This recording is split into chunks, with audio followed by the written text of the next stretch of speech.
श्रीमद भगवद गीता दुसरा अध्याय सांख्ययोग. दुसरा अध्याय सुरू होतो. संजय म्हणाले, अशा रीतीने करुणेने व्याप्त, ज्याचे डोळे आसवानी भरलेले आहे व व्याकुळ दिसत आहेत, अशा शोक करणाऱ्या अर्जुनाला भगवान मधुसूदन असे म्हणाले. श्री भगवान श्रीकृष्ण म्हणाले, हे अर्जुना, या भलत्याच वेळी हा मोह तुला कशामुळे उत्पन्न झाला? कारण हा थोरांनी न आचरलेला, स्वर्ग मिळवून न देणारा आणि कीर्तिकारकही नाही. म्हणून हे पार्था अर्थात पृथापुत्र अर्जुना, शंडपणा पत्करू नकोस, हा तुला शोभत नाही.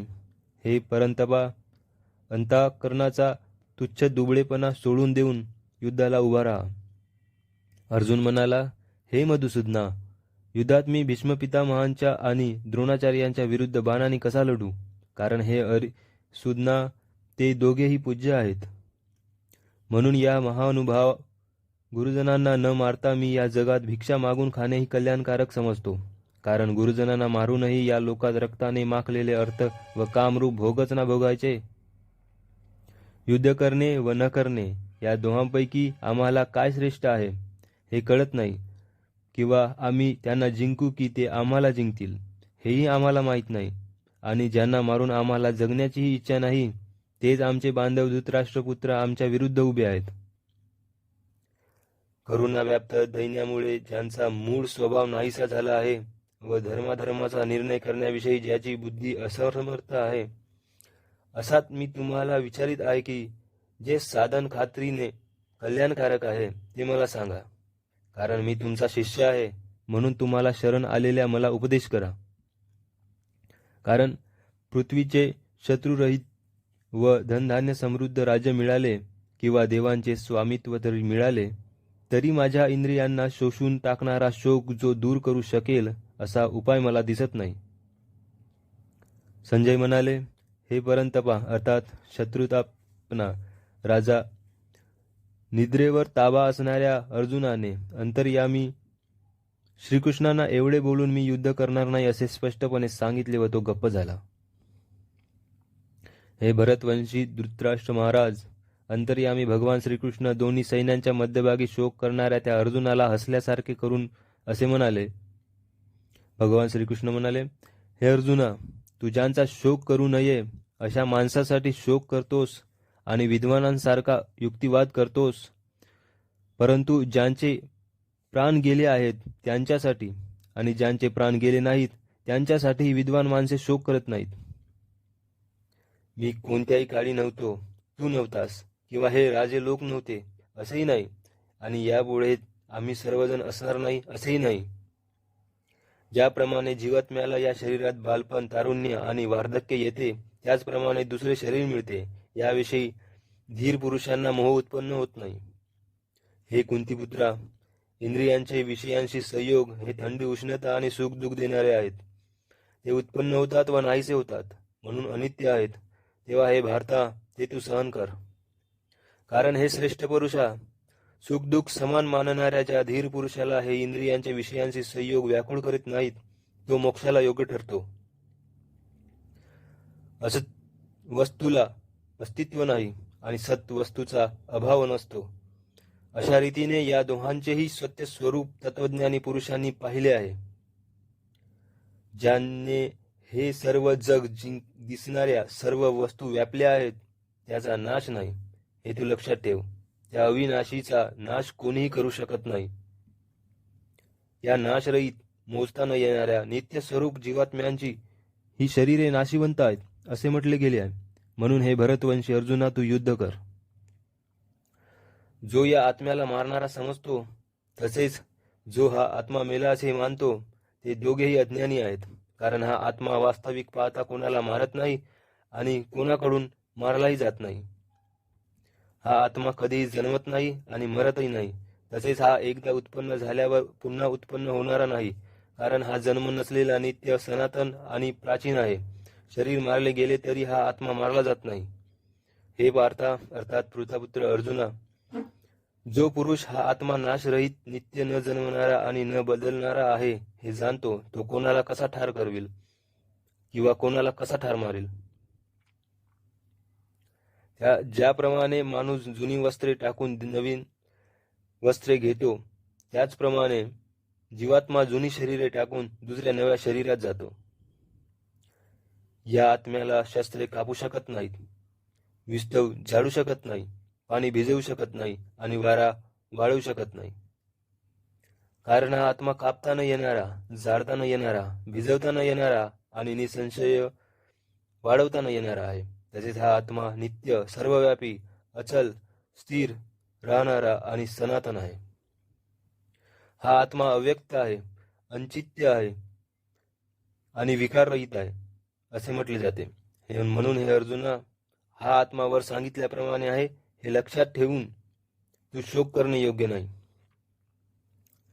परंतु जर तू आत्मा नेहमी जन्माला येणारा व नेहमी मरणारा आहे असे मानत असशील तरी सुद्धा हे महाभाहो, तू या अशा रीतीने शोक करणे योग्य नाही. कारण असे मानल्यास त्यानुसार जन्मास आलेल्याला मृत्यू निश्चित आहे आणि मेलेल्याला जन्म निश्चित आहे. म्हणून या उपाय नसलेल्या गोष्टीविषयी तू शोक करणे योग्य नाही. हे अर्जुना, सर्व प्राणी जन्मापूर्वी अप्रकट असतात आणि मेल्यानंतरही अप्रकट होणार असतात, फक्त यामध्ये प्रकट असतात. मग अशा स्थितीत शोक कसला करायचा? एखादा महापुरुषच या आत्म्याला आचार्याप्रमाणे पाहतो आणि तसा दुसरा एखादा महापुरुष या तत्वाचे आचार्याप्रमाणे वर्णन करतो. तसेच आणखी एखादा अधिकारी पुरुषच याच्याविषयी आचार्याप्रमाणे ऐकतो आणि कोणी कोणी तर ऐकूनही याला जाणत नाहीत. हे अर्जुना, हा आत्मा सर्वांच्या शरीरात नेहमीच अवैध असतो. म्हणून सर्व प्राण्यांच्या बाबतीत तू शोक करणे योग्य नाही. तसेच स्वतःचा धर्म लक्षात घेऊनही तू भीता कामा नये. कारण क्षत्रियाला धर्माला अनुसरून असलेल्या युद्धाहून दुसरे कोणतेही कल्याणकारक कर्तव्य नाही. हे वार्ता अर्थात पृथपुत्र अर्जुना, आपोआप समोर आलेले उघडलेले स्वर्गाचे द्वारच असे हे युद्ध भाग्यवान क्षत्रियांनाच लाभते. परंतु जर तू हे धर्मयुक्त युद्ध केले नाहीस तर स्वधर्म आणि कीर्ती गमावून पापाला जवळ करशील. तसेच सर्व लोक तुझी चिरकाळ अपकीर्ती सांगत राहतील आणि सन्माननीय पुरुषाला अपकीर्ती मरणाहून दुस्सह वाटते. शिवाय ज्यांच्या दृष्टीने तू आधी अतिशय आदरणीय होतास, ज्यांच्या दृष्टीने आता तुच्छ ठरशील, ते महारथी लोक तू भिवून युद्धातून काढता पाय घेतला असेच मानतील. तुझे शत्रू तुझ्या सामर्थ्याची निंदा कर तुला पुष्कळचे नको नको ते बोलतील. याहून अधिक दुःखाहून काय असणार आहे? युद्धात तू मारला गेलास तर स्वर्गाला जाशील अथवा युद्धात जिंकलास तर पृथ्वीचे राज्य भोगशील. म्हणून हे कुंतीपुत्र अर्जुना, तू युद्धाला निश्चित करून उभा राहा. जय पराजय, फायदा तोटा आणि सुख दुःख समान मानून युद्धाला तयार हो. अशा रीतीने युद्ध केलेच तर तुला पाप लागणार नाही. हे वार्ता अर्थात पृथपुत्र अर्जुना, हा विचार तुला ज्ञान योगाच्या संदर्भात सांगितला आणि आता कर्मयोगाविषयी एक, ज्या बुद्धीने युक्त झाला असता कर्माचे बंधन चांगल्या प्रकारे तोडून टाकशील. या कर्मयोगात आरंभाचा अर्थात बीजाचा नाश नाही आणि उलट फळरूपी दोषही नाही. इतकेच नव्हे तर या कर्मयोगरूप धर्माचे थोडेसेही साधन जन्ममृत्यू रूप मोठ्या भयापासून रक्षण करते. हे अर्जुना, या कर्मयोगात निश्चयात्मक बुद्धी एकच असते, परंतु अस्थिर विचार करणाऱ्या अविचारी कामनायुक्त माणसांच्या बुद्धी खात्रीने पुष्कळ फाटे फुटलेल्या व असंख्य असतात. हे पार्था अर्थात पृथपुत्र अर्जुना, जे भोगात रमलेले असतात, कर्मफलाची स्तुती करणाऱ्या वेदवाक्यांची ज्यांना आवड आहे, ज्यांच्या मते स्वर्ग हीच श्रेष्ठ मिळवण्याजोगी वस्तू आहे, स्वर्गाहून दुसरी श्रेष्ठ कोणती गोष्ट नाही असे जे सांगतात, ते अविवेकी लोक अशा प्रकारची जी पुष्पित म्हणजे दिखाऊ शोभायुक्त भाषा बोलतात, त्यांची ही भाषा जन्मरूप कर्मफळ देणारी तसेच भोग व ऐश्वर्य मिळवण्यासाठी अनेक प्रकारच्या क्रियांचे वर्णन करणारी असते. या भाषेने ज्यांचे अंतःकरण आकृष्ट करून घेतले आहे, जे भोग व ऐश्वर्यात अत्यंत आसक्त आहेत, अशा पुरुषांची परमात्म्याविषयी निश्चयी बुद्धी असत नाही. हे अर्जुना, वेदवर सांगितल्याप्रमाणे तिन्ही गुणांची कार्य असणारे भोग आणि त्यांची साधने सांगणारे आहेत. म्हणून तू ते भोग व त्यांच्या साधनांच्या बाबतीत आसक्ती बाळगू नकोस. तसेच सुख दुःखादी द्वंद्वांनी रहित नित्य वस्तू असणाऱ्या परमात्म्या स्थित योगक्षेमाची इच्छा न बाळगणारा आणि अंतःकरणाला ताब्यात ठेवणारा हो. सर्व बाजूनी भरलेला मोठा जलाशय मिळाल्यावर लहान जलाशयाची मनुष्याला जेवढी गरज असते तेवढीच गरज चांगल्या प्रकारे ब्रह्म जाणणाऱ्या ब्रह्मज्ञानाला वेदांची उरते. तुला कर्म करण्याचाच अधिकार आहे, त्यांच्या फळाविषयी कधीही नाही. म्हणून तू कर्माच्या फळांची इच्छा करणारा होऊ नकोस, तसेच कर्म न करण्याचाही आग्रही धरू नकोस. हे धनंजय अर्जुना, तू आसक्ती सोडून तसेच सिद्धी आणि असिद्धी यामध्ये समान भाव ठेवून योगात स्थिर होऊन कर्तव्य कर्म कर. समत्वालाच योग म्हटले जाते. या समत्वरूप युद्धियोगापेक्षा सकाम कर्म अत्यंत तुच्छ आहे. म्हणून हे धनंजय अर्जुना, तू समबुद्धीतच रक्षणाचा उपाय शोध, म्हणजे बुद्धियोगाचा आश्रय घे. कारण फळाची इच्छा बाळगणारे अत्यंत दीन असतात. समबुद्धीचा पुरुष पुण्य व पाप या दोहांचाही याच जगात त्याग करतो, अर्थात त्यापासून मुक्त असतो.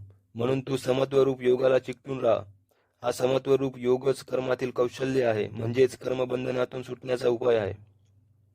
कारण सबुद्धीने युक्त असलेले ज्ञानी लोक कर्मापासून उत्पन्न होणाऱ्या फळाचा त्याग करून जन्मरूप बंधनापासून मुक्त होऊन निर्विकार परमपदाला प्राप्त होतात.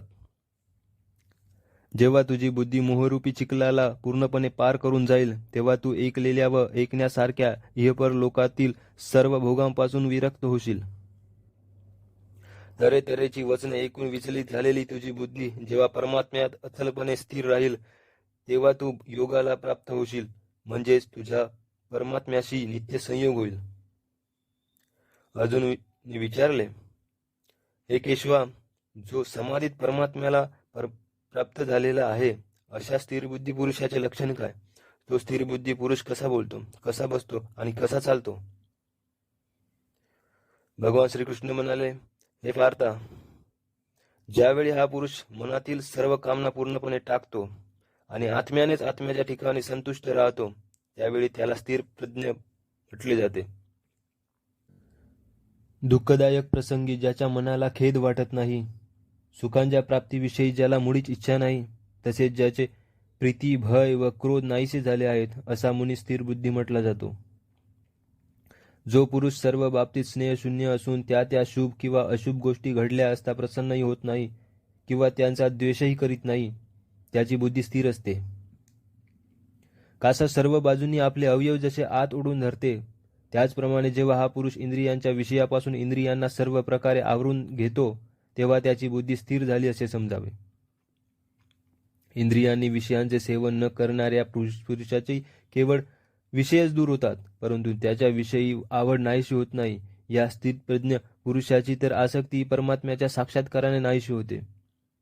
हे कुंतीपुत्र अर्जुना, आसक्ती नाहीशी न झाल्यामुळे ही शोभ उत्पन्न करणारी इंद्रिये प्रयत्न करीत असलेल्या बुद्धिमान पुरुषाच्या मनालाही जबरदस्तीने आपल्याकडे ओढून घेतात.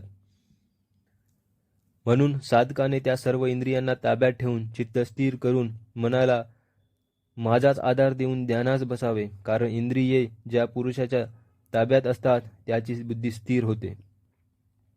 विषयांचे चिंतन करणाऱ्या पुरुषाची त्या विषयात आसक्ती उत्पन्न होते. आसक्तीमुळे त्या विषयांची कामना उत्पन्न होते. कामना पूर्ण झाल्या नाहीत की क्रोध म्हणजे राग येतो. रागामुळे अत्यंत मूढता येते, अर्थात अविचार उत्पन्न होतो. मूढतेमुळे स्मरणशक्ती भ्रष्ट होते. स्मरणशक्ती भ्रष्ट झाली की बुद्धीचा म्हणजे ज्ञानशक्तीचा नाश होतो आणि बुद्धीचा नाश झाल्यामुळे माणसाचा अधापात होतो. परंतु अंतःकरण ताब्यात ठेवलेला साधक आपल्या ताब्यात ठेवलेल्या राग द्वेष रहित इंद्रियांनी विषयांचा उपभोग घेत असूनही अंतःकरणाची प्रसन्नता प्राप्त करून घेतो. अंतःकरण प्रसन्न असल्यामुळे त्याची सर्व दुःखे नाहीशी होतात आणि त्या चित्त प्रसन्न असलेल्या कर्मयोग्याची बुद्धी तत्काळ सर्व गोष्टीपासून निवृत्त होऊन एका परमात्म्यामध्येच उत्तम प्रकारे स्थिर होते. मन आणि इंद्रिय न जिंकणाऱ्या मनुष्याच्या ठिकाणी निश्चयात्मक बुद्धी नसते आणि अशा अयुक्त माणसाच्या अंतःकरणात आस्तिक भावही नसतो. तसेच भावशून्य माणसाला शांती मिळत नाही. मग शांती नसलेल्या माणसाला सुख कुठून मिळणार? कारण ज्याप्रमाणे पाण्यात चालणाऱ्या नावेला वारा वाहून नेतो, त्याचप्रमाणे विषयात वावरणाऱ्या इंद्रियांपैकी मन ज्या इंद्रियाबरोबर राहते ते एकच इंद्रिय या अयुक्त पुरुषाची बुद्धी हिरावून घेते. म्हणून हे महाभाव, ज्याची इंद्रियांच्या विषयापासून सर्व प्रकारे आवरून धरलेली असतात त्याची बुद्धी स्थिर असते. सर्व प्राण्यांच्या दृष्टीने जी रात्रीसारखी असते अशा नित्य ज्ञान स्वरूप परमानंदाच्या प्राप्तीत स्थितप्रज्ञ योगी जागतो. आणि ज्या नाशिवंत सांसारिक सुखाच्या प्राप्तीत सर्व प्राणी जागतात ती परमातत्व जाणणाऱ्या मुनीसाठी रात्रीसारखी असते. ज्याप्रमाणे निरनिराळ्या नद्याचे पाणी सर्व बाजूंनी भरलेल्या व स्थिर असलेल्या समुद्रात त्याला विचलित न करताही सामावून जाते, त्याचप्रमाणे सर्व भोग ज्या स्थितप्रज्ञ पुरुषामध्ये कोणत्याही प्रकारचा विकार उत्पन्न करतात सामावून जातात, तोच पुरुष परम शांतीला प्राप्त होतो, भोगांची इच्छा करणारा नव्हे. जो पुरुष सर्व कामनांचा त्याग करून ममता, अहंकार आणि इच्छा टाकून राहत असतो त्याला शांती मिळते. हे पार्था, ब्रह्माला प्राप्त झालेल्या पुरुषाची ही स्थिती आहे. ही प्राप्त झाल्याने योगी कधीही मोहित होत नाही आणि अंतकाळी या ब्राह्मी स्थितीत राहून ब्रह्मानंद मिळवतो. ओम हे परमसत्य आहे. याप्रमाणे श्रीमद भगवद्गीता रूपी उपनिषद तथा ब्रह्मविद्या आणि योगशास्त्राविषयी श्रीकृष्ण आणि अर्जुन यांच्या संवादातील सांख्ययोग नावाचा हा दुसरा अध्याय समाप्त झाला.